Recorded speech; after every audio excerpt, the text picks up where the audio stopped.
Shalom, selamat pagi saudara-saudara yang dikasihi Tuhan. Kita coba kembali dalam renungan pagi yang diselenggarakan oleh Gereja Mengasihi Advent hari ke-7, Jemaat Yosodipuro.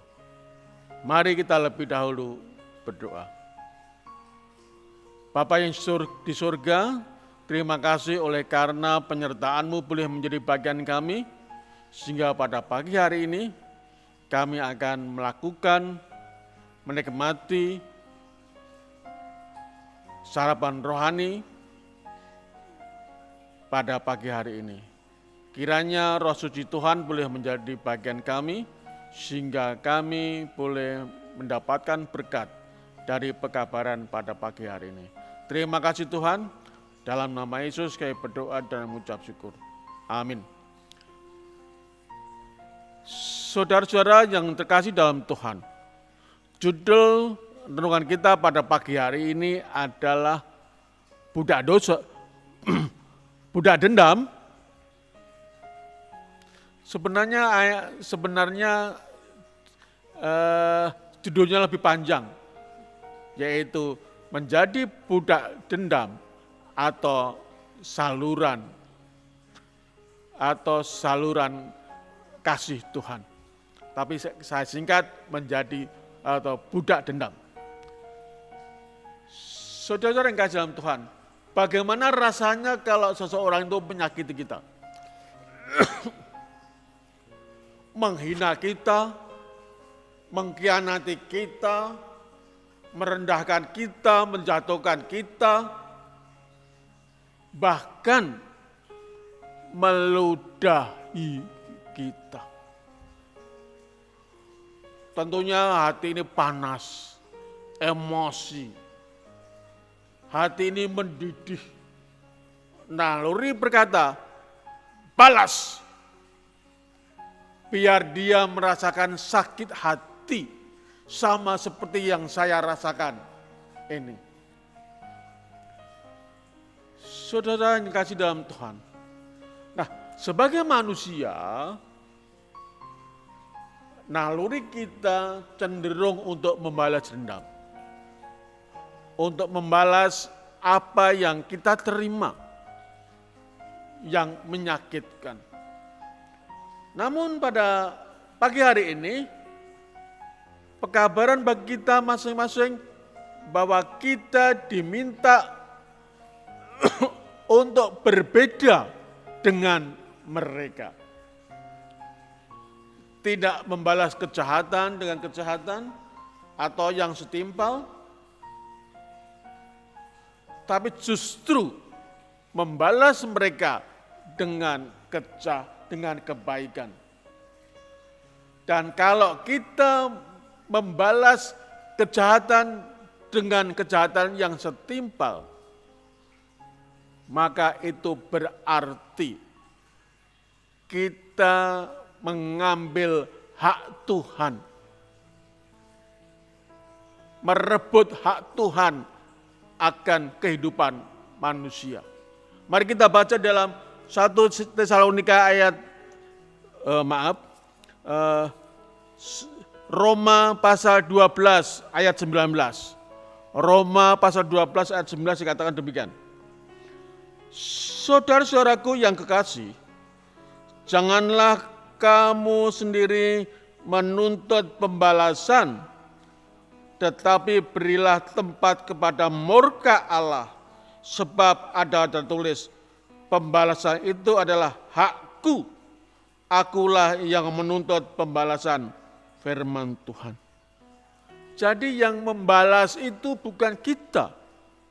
Kalau kita membalas dendam, itu berarti kita merebut hak Tuhan, mencuri hak Tuhan atas yang menjadi kuasa Tuhan kepada manusia.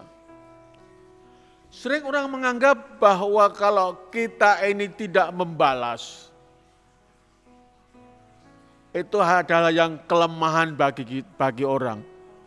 Kamu itu manusia lemah, tidak mau membalasnya, satu misal. Dunia menganggap demikian, sebuah kekalahan kalau kita tidak membalasnya. Namun firman Tuhan pada pagi hari ini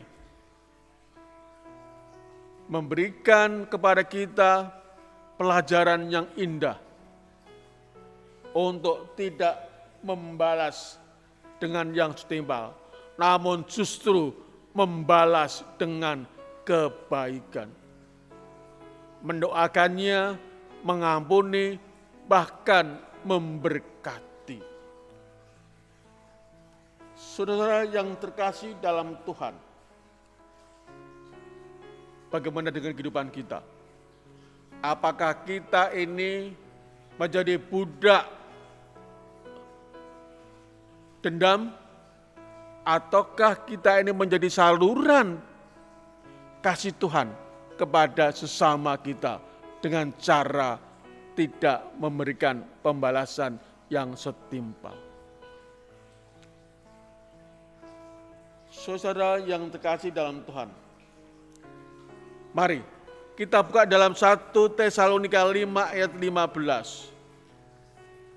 1 Tesalonika 5 ayat 15 dikatakan, perhatikanlah supaya jangan ada orang yang membalas jahat dengan jahat. Tetapi usahakanlah senantiasa yang baik terhadap kamu masing-masing dan terhadap semua orang. Saudara yang kasih dalam Tuhan, ini adalah tulisan dari Rasul Paulus ditujukan kepada orang-orang di Tesalonika yang menyatakan, jangan kamu membalas dengan yang jahat dengan yang jahat, tetapi membalas dengan kebaikan, mengusahakan kebaikan. Firman Tuhan mengatakan demikian. Terhadap siapa? Dikatakan di sini terhadap kamu. Artinya mungkin adalah terhadap sesama anggota jemaat. Dan yang utama dalam kehidupan kita dikatakan di sini, terhadap semua orang. Terhadap semua orang, bukan hanya anggota jemaat, tetapi juga anggota masyarakat. Saudara-saudara yang kasih dalam Tuhan, marilah pekabaran pada pagi hari ini membawa kepada kita untuk menjadi saluran kasih Tuhan dengan tidak membalas kejahatan dengan kejahatan, tetapi membalas dengan kebaikan. Dan kita bukan menjadi budak dendam kepada seseorang yang menyakiti kita, menghina kita. Marilah, ini adalah suatu pilihan, menjadi budak dendam ataukah menjadi saluran berkat, menjadi saluran kasih Tuhan. Selamat pagi, Tuhan memberkati. Amin.